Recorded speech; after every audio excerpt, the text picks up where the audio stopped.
losako na bino bana Congo diantotila ba otep na bino ba peuple kamete na iko développer masolo ya kozala grand prêtre na mikili ya mputu na iko développer masolo ya clan viva la musica ou ya famille viva la musica na iko développer masolo ya Papa Wemba et masolo ya religion kitenzi na koloba boye ezali te parce que ba yemba yo na banzembo pa ya artiste à Congo yo ozali grand prêtre loin de là ezali te parce que ba bwaka yo na artiste ya Congo ofuta bango ba mbongo po ba bwaka ka kombo na yo alors au commis grand prêtre selon nga loin de là selon nga ozali prêtre te est-ce que pose à la grand prêtre faut oyaka toujours na banganda ya Paris comme la alcool kokota na banganda ya Paris kokota bima c'est comme ça va confirmer au prêtre na mikili pour nga non ozali prêtre te est-ce que pour na la grand prêtre ou homme supérieur ndenge tokoki kotswango ezali que parce que yo osombaki 50 meni ya kebab ou ya McDonald's ou ya ba gâteau pour me melango ba artiste ya viva la musica o bazali ko sala répétition contribution na wana yango ko commission grand prêtre ponanga non qui grand prêtre eza bongote ko sala homme supérieur ezali bongote pose à la grand prêtre veut dire faut à la mutu baloyenge ozali ko développer na système ba chalelo hein oza mutu baloyenge banini tout ça parce que tu veux que kozala chalelo ozala maile mingi te ozali veut dire mutu ozali ko développer na ba distraction pendant le temps ozali ko développer la distraction ozala conscience te ya makamususu et ko chapeyo et l'obité so ozali roi ya ki chalelo ozali prêtre non et l'obité que parce que yo ozali producteur ya viva la musica ou ozala manager ya viva la musica et sali que yo sala prêtre non et l'obité que parce que yo mbanga ezano fort yo olingo finga batuna ba réseaux sociaux yo fongola ba site ya ko finga ba compte YouTube ezali ka ba site ozala message mokoto ozali chroniqueur est-ce que et commission qui grand prêtre non na ko développer ma solo na ko loba boye que son âme repose en paix na ebi que Papa Wemba asala ki grand prêtre na kwa na e parce que asala ki carrière musicale na e pour la biso ba grand kamet ba homme supérieur abetela ki biso esclavage veut dire à dénoncer qui l'inégalité ou ezala ki contre l'homme noir voilà pourquoi tout doit qui est la considération asala ki répertoire na e l'homme a respecté artiste grand artiste ya mboka ya Afrika mais elobi te que faut ala na simana e pose à la grand prêtre nga na yaki na potote po na landaka Papa Wemba na sima po na la grand prêtre loin de là nga na yaki na potote po na bimisaka ba finance na nga ba mbongo na nga on a kosala ba faire na pesa kangola ba musicien ba boaka kombo na ngai na yeba na communauté ya ba congolais non loin de là ngana yaki na potote pona ya komela ka ba masanga kosala kinumba na ba bar ya Paris na ba bar ya Bruxelles loin de là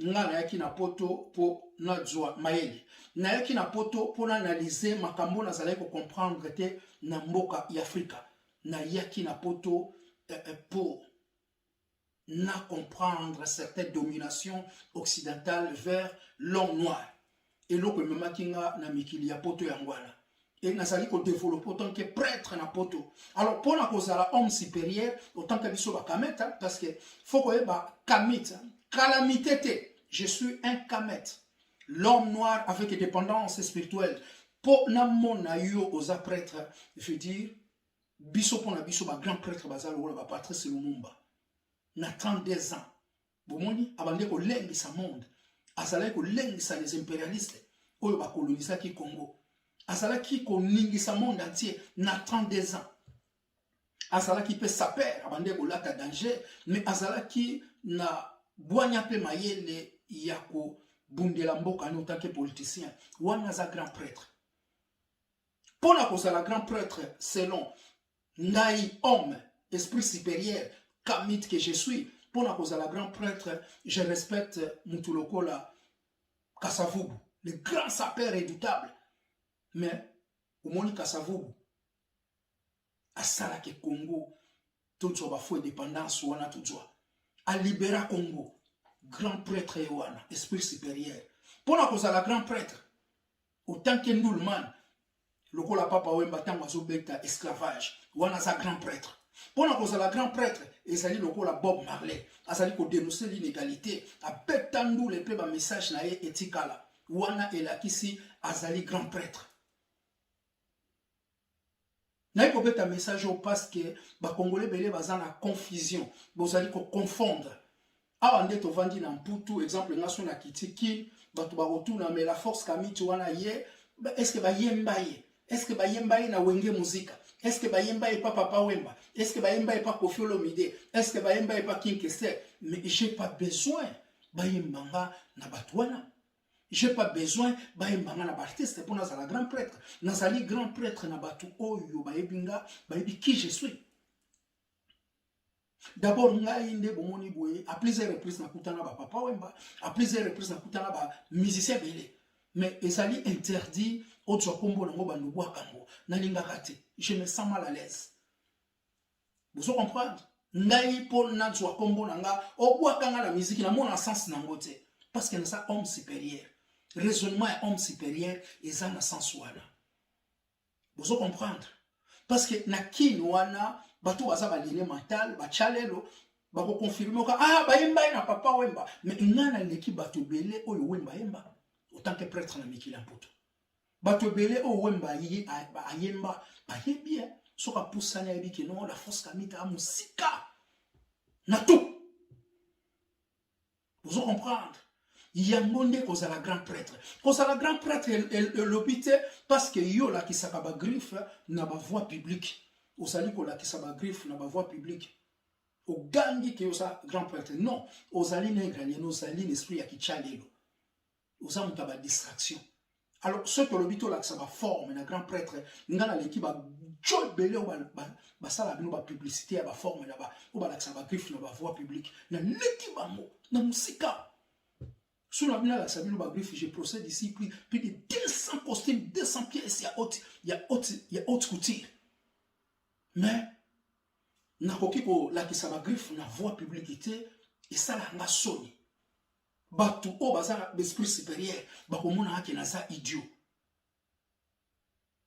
tango batu balakisaka ba griffe obino mona ba grand prêtre parce que bino ba peuple congolais bosana ba émotion bazo lakisa ba griffe na ba voix publique moi na batu na l'équipe mona musika ngana benga ba maneke sans salaire veut dire asa presque esclave mental azali ko sala publicité ya biloko mindele pote kama azali ko financer azali ko pesa ba finance na ye na babilo kwa mindele pote kama mais Afrique na ba couturier na batikali na zéro alors muto marque na zo mona za membre asa grand prêtre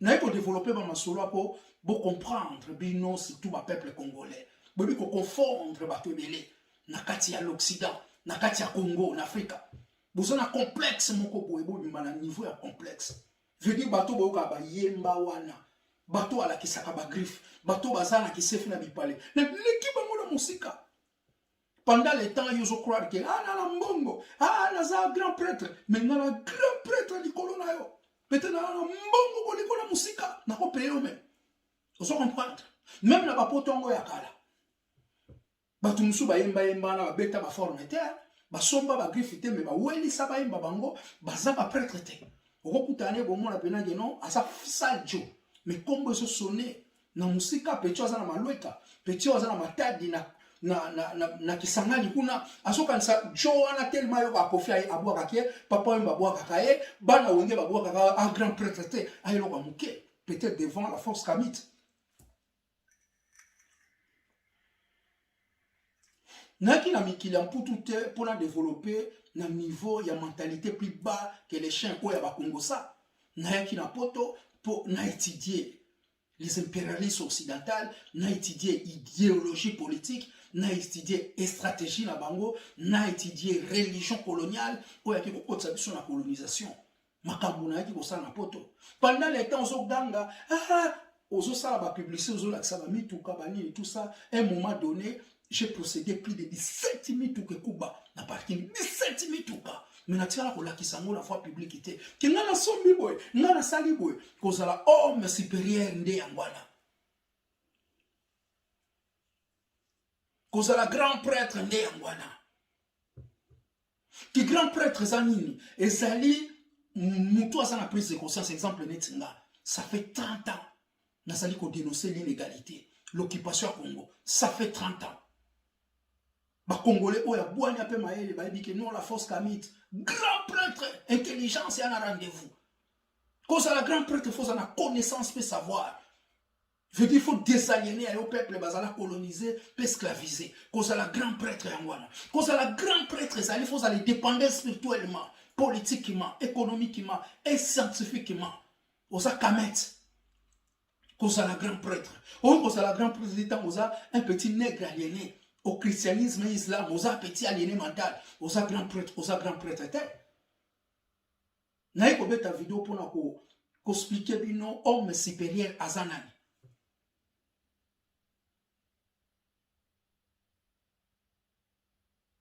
Pendant le temps, vous allez na Zénith, l'Olympia, ndombolo, musique et un message. Alors la force Kamit, à ce temps-là, azali kosala éveil à conscience à peuple congolais pour dénoncer l'inégalité ou l'occupation à Congo.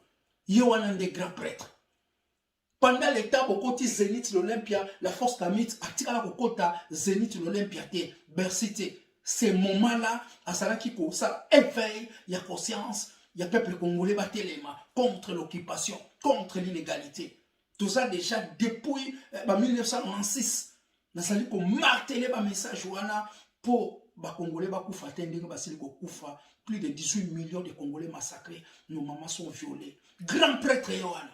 Pendant l'état, vous avez un château rouge. Pendant l'état, vous avez pendant l'état, vous allez Kolanda. Papa, vous avez malanda ngombe. La force Kamit, azali kosala makambo mususu. Cause à la grand prêtre Yangoana. Cause à la grand prêtre Zatepo, aux petits esclaves, baso yemba yo, aux mona ke yo yebani, o yebani. C'est vrai, o yebani mais na façon mabe. O yebani mais na façon mabe. Pourquoi nga la force Kamit nazali bongo, na prise de conscience? Parce que nga la force Kamit, na tika la ko participer na chichale lote. Natika ko beta kebo na nzango te. Makambo ebele oyo bino bosala nga na sala ngote nazala na tante. Tango nazala ka na libumu, nazala na elembo moko awa, na ebite so boko mona, nazala na trace moko awa na botama nango. Jou musu noko na ngai bisinga, na ese me trace na botama na mona mystique. Oncle na ngai alobi na nga na so zokaki na libumu. Tango zalaki na zemi ya grande sœur. Ngabi na zokaki koma. Abi père noir bête ta grande sœur frappe parce que ndeko bina chalelo akende ko bine la mobutu tango jonga bête frappe na kanisi na mumana yo joka ki na kati ya libumu uzomona ki chalelo esimba te même na mama botanga. Pourquoi nazaboué? Parce que naza na père oyo azangolé alingaki te nazala muta chalelo alingaki te na développé na ba polémique inutile. Alinga kité na la Congo ça. Vous allez comprendre. Alongola kinga na Kishasa où j'étais né, yemo la grand prêtre kuna. Parce que zo bisanga ke no omoni Mobutu a développé ki na village. Omoni Patrice Lumumba ba uta na village. Omoni papa Wemba na yo a uta na village. Na âge ya 10 ans nga chez biso nazali komona Adriano Estervos Nyarkos ayaka wana kokopere na grand frère na ngai Rocky Vieux Bernard nazomona Adriano azali koya andokumba Porsche ni moko boye azuya shebiso wana nana oye mikili ya mputu te na monaki Adriano na tawana na koti Angola tango na koti Angola na âge ya 10 ans na ke kokuta guerre saki makasi na mboka ya Angola veut dire na komaki obligé na zala formé na zalaki opa pionnière angolane ba formé na idéologie ya Bush Tungangula a Bush Tungangula azalaki mwana oya développaki na province ya Moshiko na temps colonial veut dire azalaki opa bazalaki ko formé na idéologie politique na niveau ya MPLA akutani na ba soldats colons portugais bazali ko tuna ye ba combattant bazawapi ba base ya MPLA zawapi ba base ya bangolo bande ko bundela Angola po tu indépendance nango Auguste Tungangula na asina na âge à 7 ans a boy ko répondre parce que ça qui déjà na idéologie a boy ko trahir nation balbi soko ko répondre te yo mwana otoko bomayo a préféré ki ba bomaye mais a boy ko trahir nation angolaise veut dire a boy ko trahir ba combattant ba militaire o ba sa ko bunda contre ba portugais ba soldats portugais voilà pourquoi ngana zalaki opana développa ki na idéologie wana ya Bush Tungangula tango na pusani na ba âge na 15 ans na komaki Jota MPLA Juventude do Partido vous comprendre tango na pusani na ba 15 à 16 ans 17 ans na komi ko simba arme na komi ko défendre mboka o ezalaki na grande guerre vous comprendre voilà pourquoi na sa mentalité un peu différent na ba Congolais belé o baza ba chalelo o bazo mona poza la grand prêtre anga ba yembanga mais il a qui cité ko sa grand prêtre ba koki ko yemba yo mele msuza na bwanya pe maelete okoki ko siko umela aussi longtemps na kati ya mikili ya mputu mais bato maele batala ko ba mona ko oza développé te autant que humain voilà pourquoi na doit tenter il y a ba distraction voilà pourquoi na ça na caractère moko ezali un peu différent na ba millions ya ba congolais pour na sala ki garçon moko na sala ki formé na idéologie politique na 1996 avant même 1996 tu peux constater que les tout rwandais bazalaki ko sala ba complot awa na l'Occident ba réunion ndengeni ba okanga mboka ya Congo tango wana Mobutu aza na pouvoir na bandi ko dénoncer babiloko wana tozokanga bango na ba site web basala ba réunion belé po ba ya kokanga Congo nazali ko dénoncer yango babiloko wana depuis 1996 nazali ko sala éveil ya conscience à peuple congolais nazali ko lobaki Congo okanga na l'occupation jusqu'à aujourd'hui na telema na komba wana pendant le temps bino bozobina pendant le temps bozalaki ba malanda ngombe ya papa wemba pendant le temps bozali ko jwa basi ko lia ba kwanga ba masoka ba dendo na ba bar ya Paris na ba bar ya Bruxelles la force kami en tant que prêtre homme supérieur azali déjà ko bataille alors yo nangana ni azali homme supérieur na sa prêtre pendant le temps ozokanisa ke cop na poto yo osala ngo yo moko non la force kami ta qui peut muta grand cop à danger je dis non simba là na danger nani sa prêtre nani a sa esprit supérieur. Voilà pourquoi le peuple congolais a un message oyo totika ki challenge photos à la série. Totika na ba complexe pamba parce que ba yemba ka mutu ya za danger. Non. Les artistes congolais ba dénoncer l'inégalité. Pendant le temps Congo est en guerre, per l'occupation, il y a plus de 18 millions de Congolais sont massacrés, nos mamans sont violées, sans si vie égalité. Partout ba fanatique aveuglé, basali toujours soutenir l'artiste wana. Est-ce que l'artiste wana, autant que homme supérieur que je suis, autant que grand Kamet, n'a pas en considération? Non. Basali ba nègre de la maison. Basali ba artiste comme ça corrompu. Oyo basa incapable ya ko dénoncer l'inégalité. Autant que auteur compositeur, autant que artiste na komaka banzembo oyo dénonçaka l'inégalité. Au moni ko zala grand prêtre, au moni ko zala un esprit supérieur.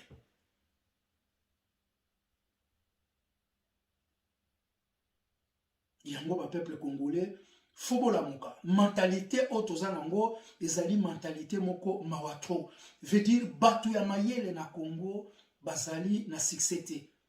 Les idiots baza na succès. Bato baza l'esprit ya bien na mboka Congo baza jamais na succès. Voilà pourquoi bolamu ezali kobongwa na mabe na mboka Congo. Tout ça presque pays du diable. Mais bato baza na prise de conscience baza te po ba réveiller peuple.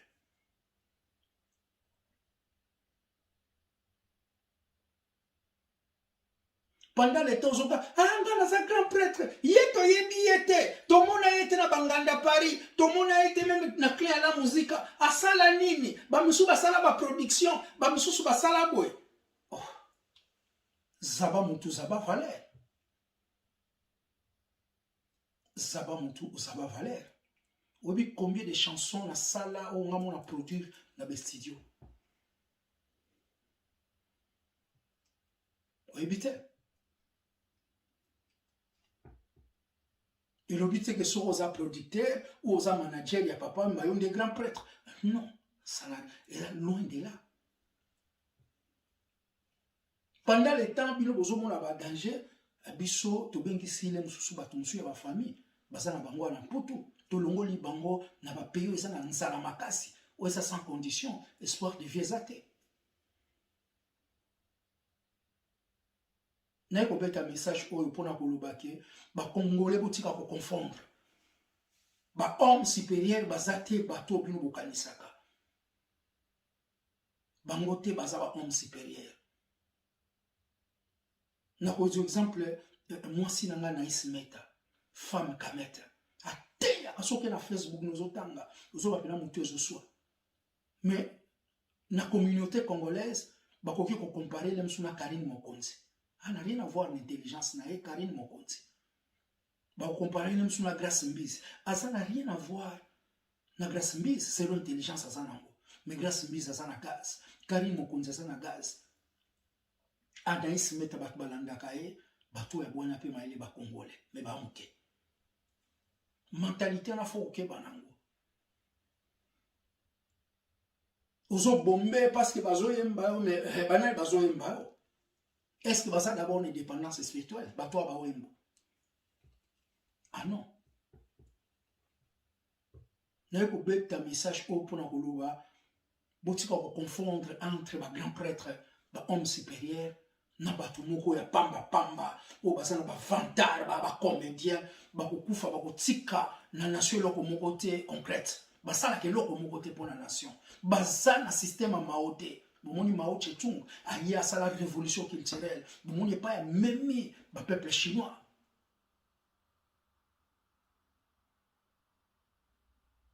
Tout ce qui est chalelo. Pour confirmer, nga fona mandola sabino ba grifa haute couture awa. Na ça on plus de 200 quelques awa. Pour la détruire génération à bana oyo peut-être ba cause la ba ingénieur, ba physicien.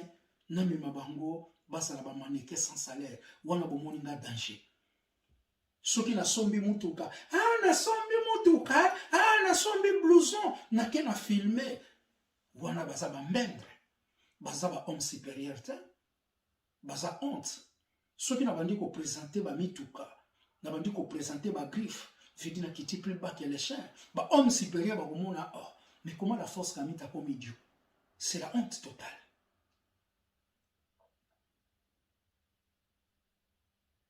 Pendant le temps, pendant le temps, bino kosa danger. Pendant le temps, Congo kangami sans kosa la prise de conscience. Ce moment-là, bazali ko se terminer ba peuple congolais. Pendant le temps, ba congolais ba okota, ba koma esclave, osana conscience te. Okufa veut dire okufa na molimo. Osana pongi en coma, wa mutu te. N'a ko beta message wana, ils ont message à prise de conscience. Je dis, réveillez-vous, peuple congolais. Bon, confondre cause à la grand prêtre. Cause à la grand prêtre, c'est cause à l'esprit supérieur. Naïbi, si nos grands prêtres, c'est grand sapeur, Kassavubu. Ou à l'ouké dépendance à Congo. Grand prêtre, c'est Malcolm X. Ou à libérer noir l'esclavage. Luther King. Marcus Garvey. Ma grand prêtre, Marcus Garvey, qui est redoutable sa père, mais il faut la cerveau. Vous faut comprendre. Biso bato tokamwaka bangwana. Tokamwa te petit esclave opose au gang, oza makelele, oza valable te na société. Tu fais rien. À part qui vantard. Oza faux prêtre. Oza homme supérieur. Oza plutôt esclave. Veut dire, je dois vous désaliéner. Voilà pourquoi dans ce combat, il y a que désaliéner l'homme noir. Parce que l'homme noir, Asa est dépendante spirituellement, Asa est dépendante politiquement, Asa est dépendante économiquement, et Asa est dépendante scientifiquement. Soka lobi Asa intellectuel, diplôme ou a dû na l'université à Sorbonne pendant 62 ans, il s'est le comme côté na Congo et produire le comme côté. Batu bazali ko gouverner biso soi-disant basa ba intellectuel pendant 62 ans. Chiffre exact de la population est bien voté. Mouta bota mi pa koufi atikal kon so acte de naissance te. Basa ba mbendre. Basa ba idiot, basa ba analphabet. Biso banga ba grand prêtre, les intellectuels chinois, asa intellectuels na langue chinoise. Azali ingénieur, physicien, docteur na langue chinoise. Azali ko dominer mathématiques, sciences, pas azali ko créer technologie dans la langue chinoise. Wanande babengami ba grand prêtre. Manègre les esclaves, azangi langue, azangi soni, azangi culture, azangi soni, azangi religion ancestrale des sources, azangi soni. Voilà pourquoi ba race mususu balingi été. Et ça qui est racisme était. Basomona azali no ndenge moko na nyama. Azali non développé. Souci autant que la force kamite, souci na ngai ngwana. Il y a désaliéner le peuple. Badzo a raison. Pour pas qu'on ait esprit supérieur. Batika au sala makambo eza plus bas que l'échelle. Nakanisi pour lelo na sukiwana. O ezali première alerte. Hein? Veut dire tous allez pour na kozongi sabino na raison. Tous allez pour tout meka ko formater cerveau. Vous allez ko développer na façon esclave. Vous allez développer la politique à Côte d'Ivoire et tomber à mensonge. Vous allez développer la école à Côte d'Ivoire. Au diplôme na avec qui produire les locaux mon côté. Vous n'avez même pas histoire de la longue civilisation africaine. Et vous allez développer la religion à Côte d'Ivoire en tant qu'esclave. Voilà pourquoi vous allez en tant que grand prêtre, homme supérieur, pour te désaliéner le petit nègre aliéné. Otep. Confondre tes grands prêtres. La force qu'a mis à sa grand prêtre. Nanzambe. Dans sa esprit supérieur. L'homme supérieur.